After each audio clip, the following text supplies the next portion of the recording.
పెద్ద డిజిటల్ సౌండ్తో ఆత్మ అనే వస్తువు ఏదో గోచరించదు. అది అనుభూతి ప్రధానమైనటువంటిది. అనుభూతి ఎలాంటిదంటే ఆదిశంకరులే చెప్తారు, ఆనంద స్ఫురదనుభావ్యాం నతిరియం అన్నారు శివానంద లహరిలో. అది భగవద్ అనుభూతి, అంటే శివానుభూతియే శివ సాక్షాత్కారం.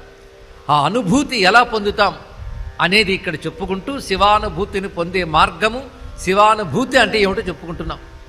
భగవద్ అనుభూతి పొందడానికి అనేక మార్గములు మన శాస్త్రం ఏర్పరిచింది. ఎందుకంటే పరమార్థం భగవద్ అనుభూతే. మనకు ప్రపంచానుభూతి బాగా ఉంటుంది, పరమేశ్వరానుభూతి ఉండదు. కానీ ప్రపంచానుభూతి మిథ్య, శాశ్వతం కాదు. పరమేశ్వరానుభూతే ముఖ్యమైనది. అది పొందడానికే ఇచ్చిన సాధనలే మనకు శాస్త్రం వివిధ పద్ధతుల్లో యోగ మార్గముల ద్వారా అందించినది.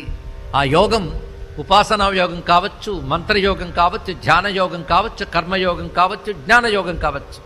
ఇవన్నీ కూడా మన భగవద్ అనుభూతిని పొందించడానికి వచ్చింది.